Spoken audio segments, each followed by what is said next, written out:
USA, here I come.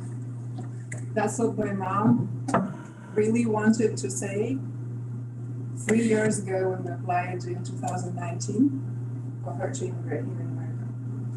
And by no means an Asian American descendant, as you can say, but this can be deceiving because I'm from Kazakhstan, and so is my mom. So take it what you will. I could be an Asian American, I could be a European American, I'm all of it, all in one. In 2019, we applied with my mom for her to immigrate here. And I did a speech on our long and tedious journey between February of 19 when we applied until February of this year, when she finally was able to get an interview date in the embassy to go for her immigration interview. And that was supposed to be in Poland. So that's what my part one ended with. The road was long, but she got that date, and that's where it ended. The speech I gave you, it was February 9th. For those of you who haven't heard it, just a brief, not summary, but explanation of who was where. My mom was in Russia. She was in the city of Belgorod. It's right on the border of Ukraine, literally 3 kilometers away, in the region of the city of Belgorod, in a small village. Then we have another part of family, my sister and my aunt, with their families there in Ukraine, in the city of Kharkov, which is also right on the border of Russia, but on the Ukrainian side. So I gave the speech when my mom applied for a Schengen visa. That's something you need to get to in order to go to Poland. It was also not like we say, not like this, but like this. We had to go through Hungary. Nothing was easy. But we applied, we were waiting for her to get her passport in the mail from the Hungarian embassy with the visa inside it. Then comes February 24th. Russia attacks Ukraine. So not only we have all these issues with the visa going on, just to give you an idea of our psychological state at the time, we have my mom in Russia, my aunt and sister in Ukraine, and they're in the city that wasn't occupied ever, but the front line in the very beginning was right at the border of the city, literally kilometers away from where my aunt's apartment building was, and it was damaged. So in March, it was damaged completely. So she had to move. So that's what we're kind of living in. On top of that, a big cherry on top of that, layered cake of different issues was the fact that me and my sister, we listened to the Western sources, US, Ukraine, and the Allies. That's what we believe is going on, what they portray is going on. That's what we believe is going on there. On the other hand, my mom and my aunt, they will listen to Russian propaganda for 20 years. They completely believe it. It's so concrete in their head that they completely deny and refuse to listen to any other picture of the world. They think that it's Ukrainians who attack within the Ukraine and destroy the buildings and kill the people, and it's the Russians who come to save them. So, long story short, we can completely stop talking about this subject in the family because it just goes to fighting right away. And that's where we were. She did get the Schengen visa. We were very scared that she will not because she applied before the war, and the visa we got after the war. But it did come in the mail with the visa inside of it, so it was like, whew. First major milestone in this journey from February till now. We had to go through a very weird route to there because not only she had to go through Hungary, but the flights have stopped from Russia. One by one, airlines were dropping like flies. Today, one flight is from into Russia, tomorrow it's not. And it says, sorry, no flights available. It doesn't say anything. A few days later, it says, we completely suspended all the flights until TBD date. Stay by for more information later on. So I had no idea if I could even get her out of the country. But eventually, by mid-March, the situation stabilized more or less with the airlines. It was clear that still some airlines outfly to Europe. We were able to arrange a flight for her through Turkish Airlines. It was one of the very few that still flies in the country. I think there are 8 countries total that fly to Europe, and there are some Asian countries as well. But flights almost everywhere stops because of the sanctions. So my mom, it took her 2 days to go from her place in Russia to Warsaw. So she took a train.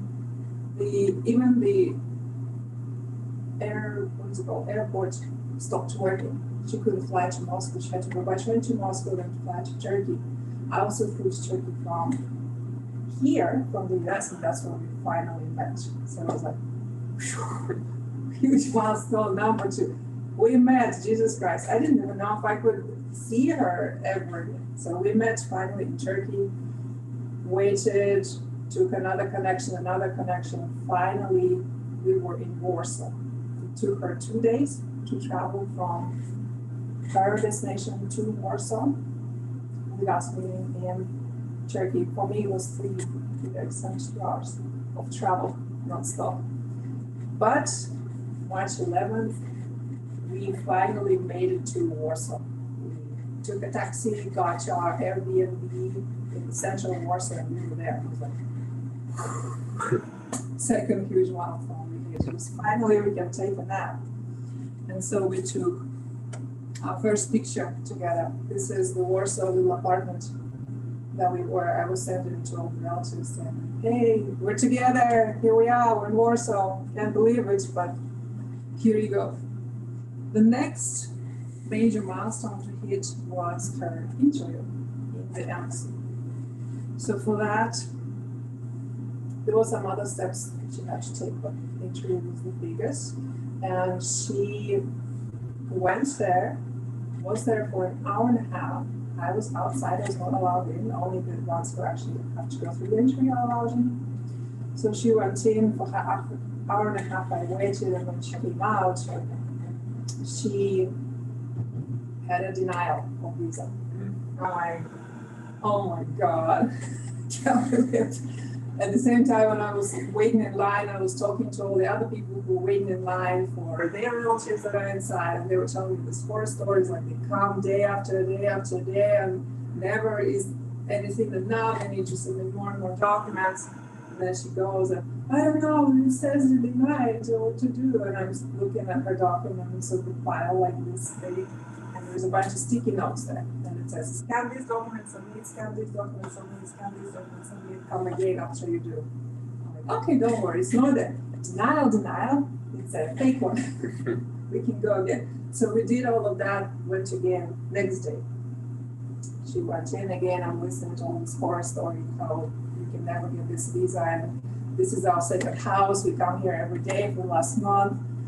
I'm preparing myself to that, but she comes out 30 minutes later and says, I'm not sure if they approved it or not, but they told me wait for a text message for you to get the passport. And I'm like, did they say there's going to be a visa in it? She's like, I don't know. So until the very end, when we got the passport, and it was only next day after her second interview, we had no idea if she was going to get it much, but it was there. The immigrant passport was there. Step and step and step. That's the third huge milestone. We kind of, stress relief. And through all of that, the stuff goes on in Ukraine, of course. It was such a stress. Like, I couldn't sleep for 2 months without some kind of sleeping pill or something like that. It was horrible, very stressful. So the interview is over. We're still in Warsaw. We have a few days. I already bought return tickets, even though I didn't know if we could go or not. So we did some sightseeing. And here you can see in Poland, in Warsaw, there's so much support for Ukraine. So I was taking these pictures. Where the flowers are, you can see those are all tribute to the victims of Bucha. If you have heard of it, it was crazy big and very, very heartening to have that. And my mom, it's so weird. The picture of the world in her head is very, very. transmixed between Russian propaganda and what she hears on the ground, and somehow she makes it in one. The funny one with Putin, that's a picture of Putin, and it's a burial services agency. And basically it says, welcome. If you ever want to come here, it's going to be on the house. So it's really funny. We saw also, this is the picture of Warsaw Embassy, of the USA Embassy in Warsaw. So just to commemorate our visit there. And then we did some sightseeing, so you can see some museums and various parks and such. And then finally, April 27, we came to the US. And that was like, that was the end of the journey. That was, okay, we made it for sure. Immigration was easy peasy breezy. It was 2 minutes, all digital. It was so nice. The officer was so nice to us, friendly. Everything is easy.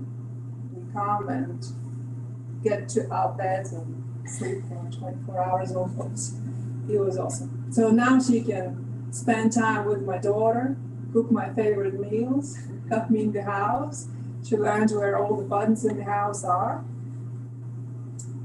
how to turn everything on and off, and now she can finally say, USA, here I come. USA, here I came. USA, here I am. This time for real. Thank you.